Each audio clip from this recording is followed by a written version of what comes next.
Basile, votre application de recherche immobilière, présente Sud Radio, parlons IMO, Sylvain Lévy-Valency. Le fondateur de Radio Imo qui nous parle logement comme chaque samedi jusqu'à 10h avec toute son équipe. Bonjour Sylvain. Bonjour Jean-Marie, bonjour à tous. Au programme aujourd'hui. Au programme, on va parler bien sûr d'immobilier, comment un petit peu aborder l'été qui s'annonce, mais surtout on va parler du bailleur privé. Vous savez, le bailleur privé, c'est une espèce de mythe brandi comme une solution pour redynamiser le marché. On va en parler avec André Périssel, secrétaire général et cofondateur de l'Institut Janus. Qu'est-ce que le bailleur privé? Vous saurez tout justement. On va aussi répondre aux questions que se posent nos auditeurs sur le répondeur de Sud Radio au 0826 300 300 avec Bérénice de Villefloriot. Bonjour. Bonjour Jean-Marie, bonjour à tous. Et on va parler des normes de sécurité à respecter pour éviter les incendies et ce qu'il faut faire, les gestes à adopter quand un feu se déclare chez soi. Surtout quand on voit ce qui s'est passé d'absolument dramatique hier à Reims. On va parler de transition énergétique en quelque sorte et surtout de rénovation avec vous, mon cher Grégoire Darico. Bonjour Jean-Marie, bonjour à tous. On va parler de MaPrimeRénov'. Jean-Marie, il s'est passé beaucoup de choses cette semaine. On va essayer de démystifier tout ça avec Laurent Permas. Et puis après, je vous propose le traditionnel tour de France des biens coup de cœur. On ira à Gödertheim en Alsace et à Draguignan. Est-ce que j'ai encore le temps de toucher MaPrimeRénov' si je change mes fenêtres? C'est notamment ce que vous nous direz avec Laurent Permas. Mais avant ça, les infos de la semaine, c'est avec Bérénice de Villefloriot et Sylvain Lévy-Valency. Merci Jean-Marie. Ce matin, on a quand même pas mal d'infos à retenir. Et oui, des taux de crédit immobilier plutôt bas. C'est peut-être le moment d'acheter. MaPrimeRénov', vous l'avez évoqué Jean-Marie, a été suspendu. Un coup dur pour le bâtiment et la transition énergétique évidemment. Et puis vigilance, il y a des arnaques après les orages. On va commencer quand même par une bonne nouvelle. Ça sera le bon moment, plutôt le très bon moment pour emprunter. Oui, c'est un signal fort. L'appel de François Villeroy de Gallo. Alors c'est le gouverneur de la Banque de France. Il a dit c'est le bon moment pour emprunter. Bon, je ne sais pas bien limiter. Il l'a martelé chez nos confrères de France 2. Les taux de crédit immobilier ont dégringolé. C'est maintenant qu'il faut saisir sa chance. Les chiffres, on peut dire qu'ils parlent d'eux-mêmes. Les crédits immobiliers sont passés de 4,2% en début d'année 2024 à seulement 3,1% en avril dernier. C'est les taux des crédits immobiliers.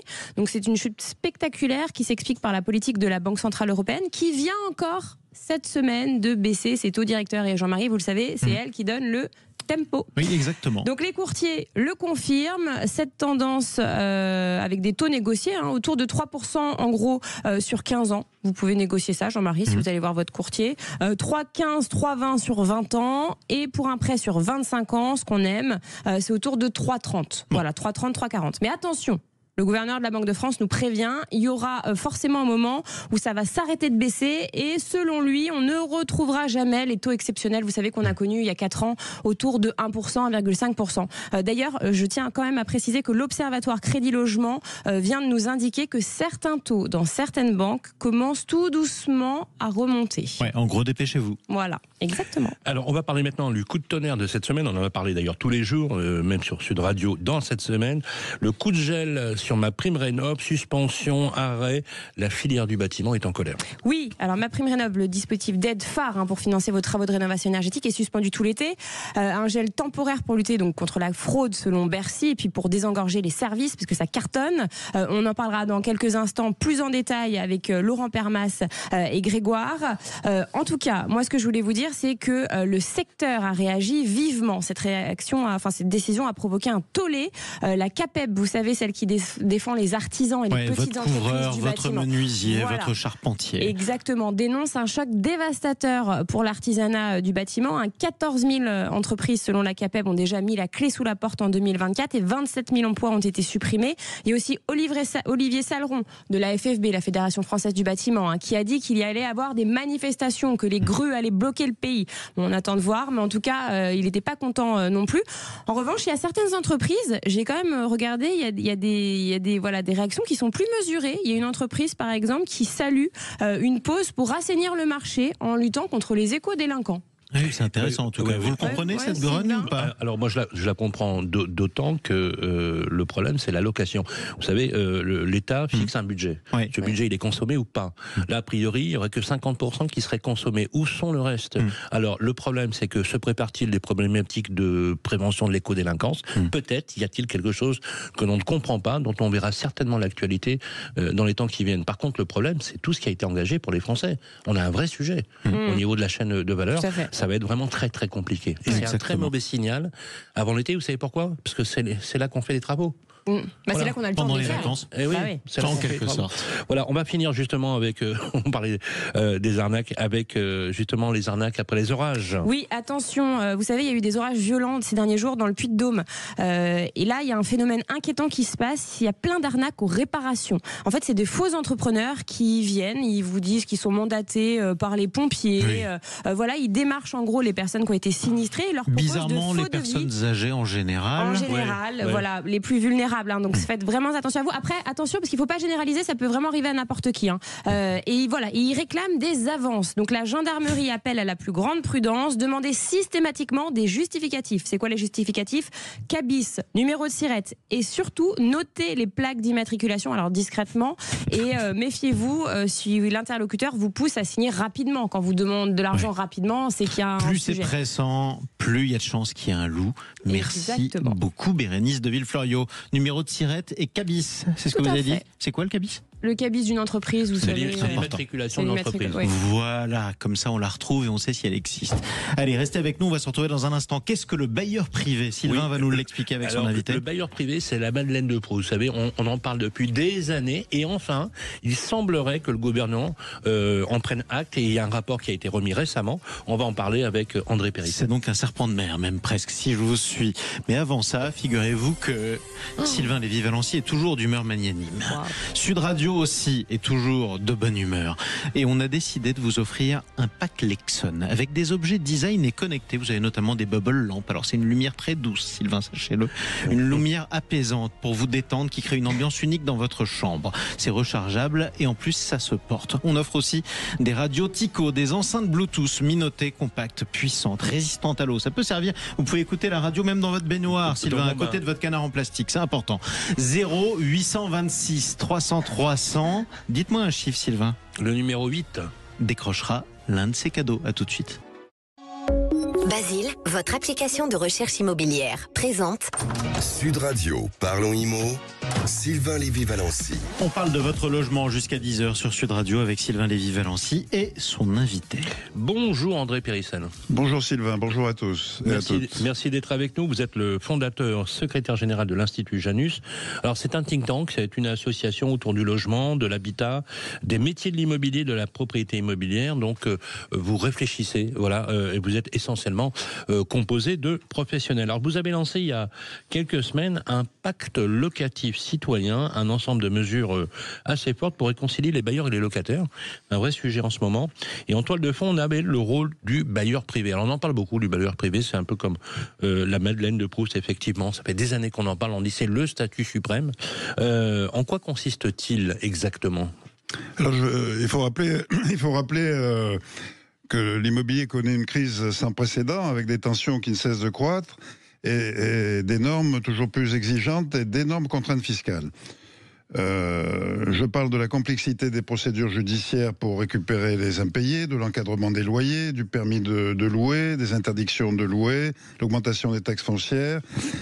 Ceci produit une tension sur le marché locatif et une menace pour la cohésion sociale. Il est absolument nécessaire de rééquilibrer les relations entre les bailleurs et les locataires. Autrement dit, attendez.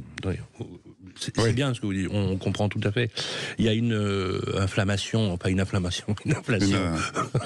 Ça s'enflamme en tout cas. Il y a une inflation normative qui pèse beaucoup sur les propriétaires qui sont matraqués, on va dire les choses comme ça, pour bien synthétiser. Vous attendez quoi exactement? Qu'on arrête de matraquer les propriétaires et qu'on essaie d'équilibrer la relation locataire-propriétaire? Exactement. Donc l'idée qui est dans l'air, c'est le statut du bailleur privé. Mais le statut du bailleur privé, c'est un peu un catalogue de mesures fiscales. Et pour nous, il n'y a pas que la fiscalité qui est importante à modifier. Il y a les relations avec les locataires, et entre les locataires et les bailleurs. Il y a les difficultés pour expulser un locataire. Donc on a la loi Kasparian, mais elle est encore difficile à mettre en œuvre. Il y a les interdictions de louer, le permis de louer. Il s'est accumulé une couche de contraintes pour les propriétaires bailleurs qui fait qu'on arrive à un moment où l'investissement locatif est bloqué. L'investissement n'est plus rentable. Et on a un problème de rentabilité. Il n'est plus suffisamment rentable. À l'heure où le marché locatif, aujourd'hui, a été divisé par deux, parce qu'aujourd'hui, c'est une horreur de ne pas se loger en dehors des contraintes et des contingences financières. C'est un drame social dans ce pays. Les gens n'arrivent pas à se loger, les jeunes ne peuvent pas faire leurs études, les jeunes actifs n'arrivent pas à signer leur contrat de travail parce qu'ils ne peuvent pas venir vivre dans les grandes agglomérations. En quelques mots, rapidement, pour qu'on comprenne. Le statut du bailleur privé, c'est quoi la grande mesure? On appelle ça l'amortissement généralisé, personne physique, personne morale. Autrement dit, société civile immobilière ou personne qui détienne un bien. C'est quoi exactement l'amortissement? Alors l'amortissement, c'est sur 80% du prix d'achat des frais et des travaux, c'est d'amortir 4% par an sur 20 ans. Ou 5% dans le cadre de loyer conventionné. Donc c'est la grosse mesure qui est dans les tuyaux, on va dire, et qui est soutenue par les associations professionnelles, l'association de propriétaires, l'ANACOFI et évidemment l'Institut Janus depuis de nombreuses années. On prend un exemple. Oui. J'ai 200, j'amortis 4% chaque année, donc je déduis une partie de la valeur, c'est bien ça? C'est ça. Et donc du coup, j'ai un peu de pouvoir d'achat propriétaire. C'est ça. D'accord. Mais à la fin, dans le calcul de la plus-value, est-ce que c'est réinjecté ou pas? Non. D'accord. Ok, donc c'est une double opération qui est bonne. Tout à fait. Parce que moi, j'ai pas vu dans le rapport le sujet de la plus-value. Pardonnez-moi. Moi, ce que je vois, c'est que vous déduisez 4% par an, mais qu'à la fin, dans le calcul de la plus-value, on prend l'assiette totale. Est-ce que finalement, l'État ne va pas vous prendre d'une poche pour la remettre dans l'autre? La question de la plus-value est une autre question, c'est-à-dire qu'il faudrait raccourcir le délai de détention qui est de 28 ans pour le passer à 15 ans. Donc il y a beaucoup de mesures fiscales qui sont... Oui, non, mais André Périssel, ma question est précise. On déduit l'amortissement, mais est-ce que vous avez réglé dans les relations, parce qu'apparemment il y a un rapport qui a été remis par le sénateur d'Aubresse et le député Cosson, c'est pas clair sur l'assiette de calcul de la plus-value. Le rapport est pour le 11 juin, donc on ne connaît pas exactement les détails. On a les tenants. D'ailleurs, on a eu la chance d'avoir le sénateur de Bresse et Michael Cosson. On a les tenants du rapport, vous le savez, puisque les contours ont été donnés. D'ailleurs, ils sont assez publics. Mais c'est pas très clair sur la plus-value. Vous espérez que de toute façon, on amortit. Bien sûr. Et on exonère la plus-value. On la déduit de la plus-value. Bien sûr. Bah oui, sinon ça n'aurait pas de sens. Exactement. Alors justement, vous parlez des relations propriétaires-locataires. À l'heure où on encadre les loyers, où effectivement on parle du permis de louer, toutes ces mesures, elles sont pas venues n'importe comment. Pourquoi on a fait ces mesures? Est-ce qu'il n'y a pas aussi dans le marché locatif privé eu peut-être des abus, des exagérations, où on a peut-être pensé que le fait de placer sur le marché locatif privé, autorisait toutes les dérives possibles. Est-ce que quelque part, vous avez fait de toutes ces contraintes peut-être une arme, justement, pour mieux valoriser vos actifs? Quelle est la position que vous avez? Alors, des abus, il y en a toujours, parce qu'il y a un marché parallèle, les loyers sont encadrés, il y a un marché parallèle de particulier à particulier qui fait qu'on contourne. Mais le vrai sujet... Des abus, il y en a toujours. Vous êtes administrateur de biens, je vous connais depuis plus de 30 ans. Vous faites un excellent travail, vous avez un groupe qui est très connu à Paris. On voit bien que le vrai sujet, c'est les relations entre particuliers. Vous ne louerez jamais une passoire thermique. Exactement. Vous ne louerez jamais un habitat indigne. Bien sûr. Voilà. Aujourd'hui, est-ce que le combat, il n'est pas justement vis-à-vis de ces particuliers indélicats qui exagèrent? Parce que vous, les professionnels, vous poussez à une réglementation de qualité. Les particuliers, même parmi nos clients, ont du mal à investir pour rénover. Donc, évidemment, certains propriétaires bailleurs préfèrent ne pas louer actuellement que de faire des travaux. Ou alors, ils préfèrent ne pas faire de travaux et vendre à perte. Bien sûr. Donc, vos clients, est-ce que vous avez assisté, vous qui avez un portefeuille où vous gérez la location des appartements de vos clients, est-ce que vous avez des clients qui vous ont démandaté, qui ont arrêté avec vous parce qu'ils en avaient marre de ne pas pouvoir louer en étiquette F ou G, par exemple? Oui, bien sûr. Sur Paris, on est à 20% d'étiquettes F et G, donc on a beaucoup de logements qui sont retirés du marché. Alors, il y a quand même beaucoup de bailleurs qui font des travaux, avec MaPrimeRénov', mais on a vu tout à l'heure qu'elle disparaissait. La politique du gouvernement est assez illisible, parce que on augmente les droits de mutation, on vante la prime rénov' et maintenant on la suspend. Donc c'est difficile de savoir dans quel sens on va aller. C'est là que les bailleurs privés sont craintifs des actions du gouvernement. On n'a pas de direction, on n'a pas de ligne de mire pour investir. Alors vous avez raison, puisque effectivement la ministre Valérie Létard attend mi-juin la remise du rapport dont on connaît déjà à peu près les contours. C'est déjà une avancée en soi, hein, on peut le dire, mais il y avait d'autres initiatives. Vous l'avez vu, cette initiative de Charles de Courson ? Charles de Courson, c'est une initiative de défiscaliser dans le neuf. Alors toutes les initiatives sont bonnes, mais c'est pas l'initiative qui va créer le choc pour les bailleurs privés. L'initiative qui créera le choc pour les bailleurs privés, c'est cet amortissement. Donc c'est vraiment la mesure phare, hein, on est d'accord. Oui, c'est ce que tout le monde préconise. Mais si on annonce un amortissement pour 2026, les investisseurs vont rester dans l'attente. Donc il faut aussi travailler sur le DPE. Ok, donc en fait il y a un corollaire entre les deux, la politique de la rénovation énergétique et l'amortissement que vous souhaitez. En un seul mot, si vous deviez interpeller le gouvernement, vous leur diriez quoi ? Un mot. Un choc, il faut un choc. Un choc pour relancer le marché locatif privé. Voilà, merci beaucoup André Périssel. Je rappelle que vous êtes le cofondateur et secrétaire général de l'Institut Janus. Merci d'être venu sur le plateau. Merci à vous. Merci. À suivre sur Sud Radio 0826 300 300. Vous nous avez laissé des messages en posant beaucoup de questions. Comment éviter le risque d'incendie chez soi ? Quelles sont les normes à respecter et les bons réflexes ? On verra ça avec Bérénice de Villefloriot et son invité. Mais avant ça, je l'ai dit, Sylvain Lévy-Valency est d'humeur généreuse. Et ça tombe très bien parce que le 8e appel au 0826 300 300 nous est venu de l'Aveyron, de Villefranche de Rouergue plus précisément. C'est Liliane qui nous a appelé. Bonjour Liliane. Bonjour. Comment ça va ? Bonjour Liliane. Ça va très bien, je suis de très bonne humeur là. Ah ben vous allez l'être encore plus, oui. Parce que comme Sylvain lui aussi est d'excellente humeur, il a décidé de vous offrir avec Sud Radio un pack Lexon. Qu'est-ce que vous avez dans ce pack Lexon ? Une bubble lamp et une radio Tyco. Voilà ce qu'on pouvait vous offrir en tout cas. Est-ce que ça vous plaît ? Vous savez à qui vous allez l'offrir ou c'est pour vous ? Je pense que ça sera pour moi. Bah c'est très bien. Elle a l'air très jolie. En plus, cette bubble lamp, vous allez voir, Sylvain l'a essayé toute la nuit. Il vous en dira des nouvelles. Avec mon canard. Exactement. On vous embrasse, Yann. Il fait beau au moins à Villefranche ? Malheureusement, c'est tout gris aujourd'hui. Eh ben, vous voyez, comme quoi ça nous rapproche, nous aussi. Mais ça va s'améliorer hein, en fin de journée, on espère. En tout cas, à bientôt Liliane. Continuez à écouter Sud Radio au 0826 300 300. Quant à vous tous, à tout de suite. Basile, votre application de recherche immobilière, présente Sud Radio, parlons IMO, Sylvain Lévy-Valency. On est ensemble jusqu'à 10h sur Sud Radio pour parler logement. Tout de suite, on écoute vos messages et surtout, on y répond.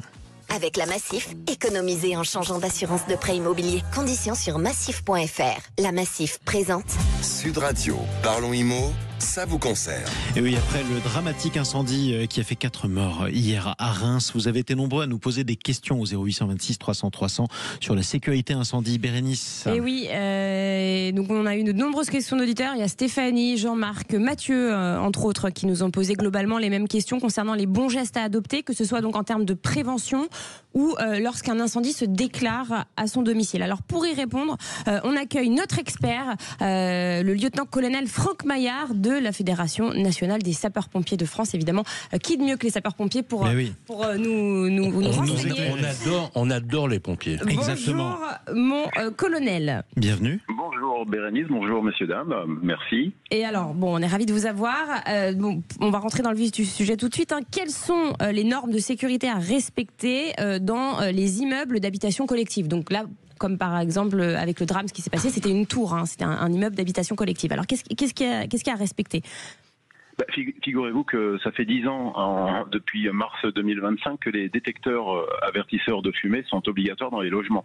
Ouais. Donc ça, c'est vrai que c'est quelque chose qui est important et la communication est en cours depuis ce mois de mars.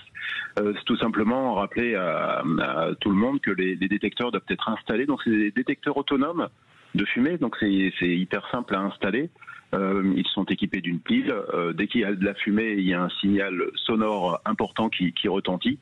Et je vous rappelle que la problématique de l'incendie, ce sont principalement les fumées qui intoxiquent les gens. Ouais. Et donc c'est la nuit. Et en l'occurrence, comme à Reims où le feu s'est déclaré vers minuit 30, c'est durant cette période de la nuit où nous sommes vraiment très inquiets pour les occupants. c'est le pire moment, oui, effectivement. Il y a quelques semaines, on a reçu quelqu'un de ISTA qui nous a, vous vous rappelez, qui nous a expliqué comment les détecteurs de fumée se fixaient. Leur durée de vie est 10 ans, les détecteurs de fumée. Est-ce que vous me le confirmez, mon colonel? Et il faut que ce soit dégagé. On les colle au plafond, on les fixe au plafond. Faut pas que ce soit dans un coin, faut vraiment que ce soit dans le couloir qui mène aux chambres, parce que vous l'avez dit, c'est la nuit, et la nuit, on ne ressent pas la fumée quand on dort. C'est important de le préciser. Ouais, c'est pas forcément 10 ans. Il y a des détecteurs qui avaient une durée de vie parfois d'1 an, 5 ans, voire 10 ans. Alors effectivement, par rapport à ceux qui ont été vendus, une grosse partie de détecteurs ont été vendus donc il y a 10 ans.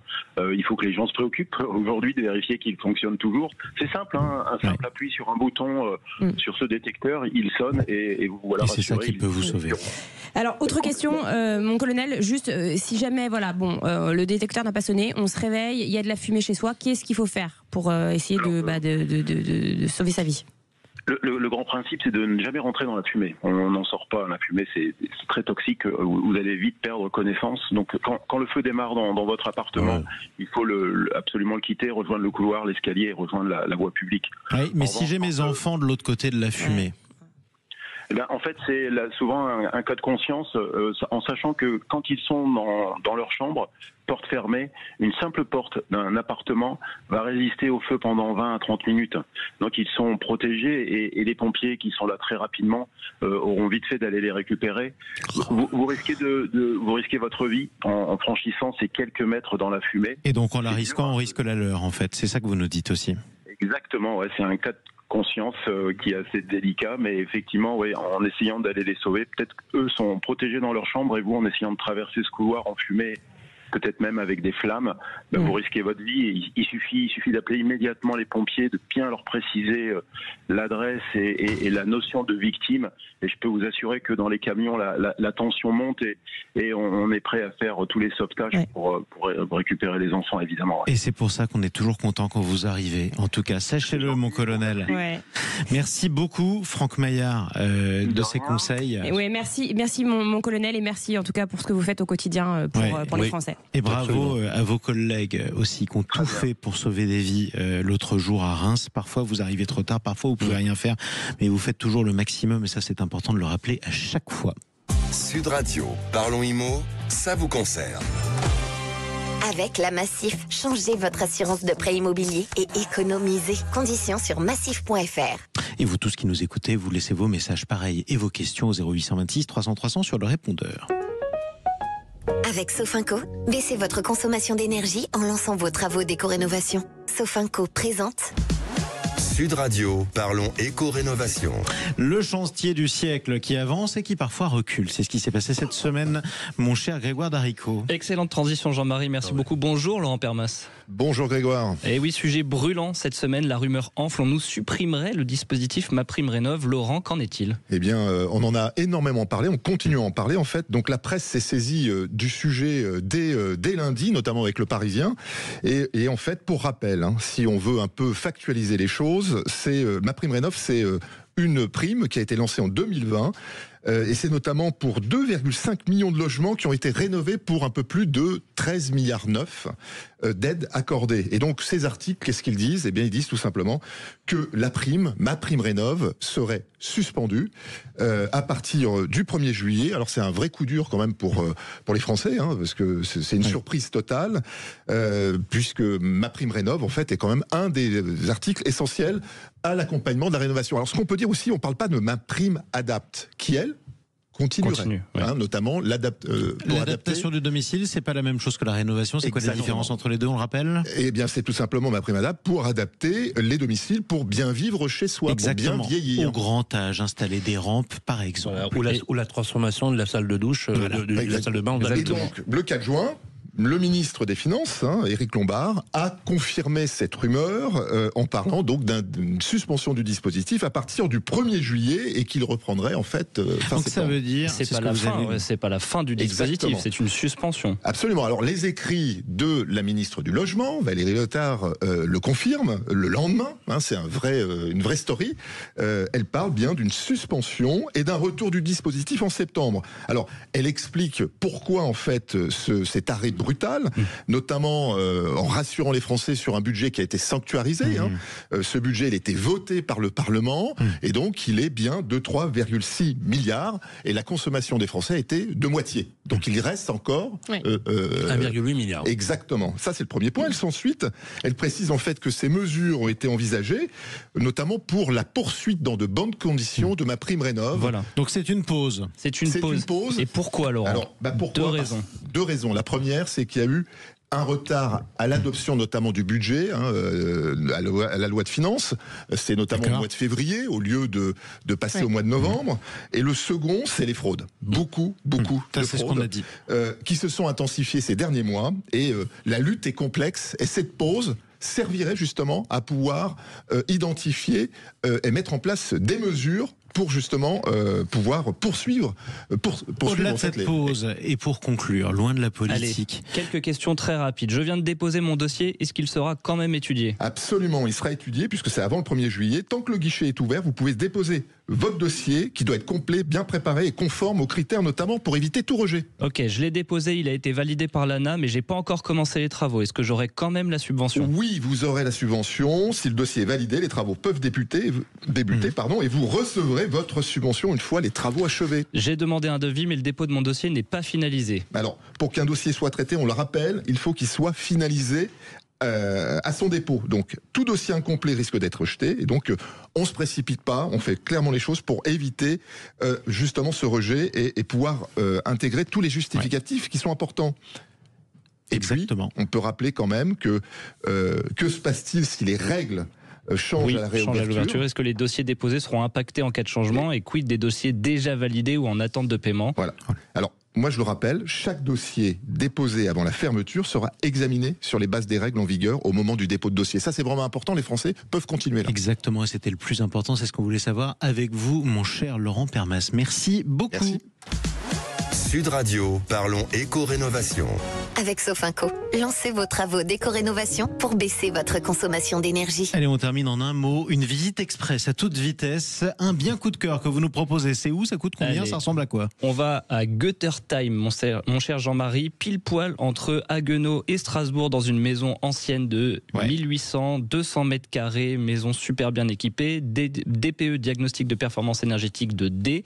La maison est proposée par WeInvest au tarif de 299 925 €. Numéro, c'est magnifique. Pas mal. Ça, c'est magnifique. Elle est très belle. J'ai vu les photos, elle est magnifique. C'est beau, c'est un beau coin. Merci les amis. On vous retrouve samedi prochain de 9h15 à 10h. Comme chaque samedi, on parlera logement. D'ici là, mardi prochain à midi, l'émission est rediffusée sur Radio Imo, bien sûr. Toujours. Merci beaucoup Sylvain Lévy-Valency. Bon week-end. À suivre au programme aujourd'hui sur Sud Radio. On parle auto. Jean-Luc Moreau, Laurence Perrault. Bonjour Jean-Luc. Bonjour Jean-Marie. On va parler de quoi? On va parler, vous avez fait une prise de sang récemment? Non, ça fait longtemps. Non, on va parler d'une prise de sang pour votre voiture. Analyse d'huile, ce qui permet de connaître tous les défauts. Et puis, si vous voulez savoir quelles sont les meilleures voitures hybrides, électriques et hybrides rechargeables du marché, vous nous écouterez également, puisque c'était les trophées de la MAM cette semaine et Sud Radio fait partie du jury. Exactement, j'essaierai d'écouter votre voix aussi, qui m'a l'air chancelante ce matin. Vous avez peut-être trop crié hier soir ou cette nuit. Bref, je ne sais pas, vous nous raconterez ça plus tard. Le reste de vos programmes, un magnifique programme de rugby avec notamment la finale de la Pro D2. Ne ratez pas cette affiche. Montauban contre Grenoble. Bonne journée. Sud Radio, parlons IMO. Sylvain Lévy-Valency. Avec Basile, votre application de recherche immobilière.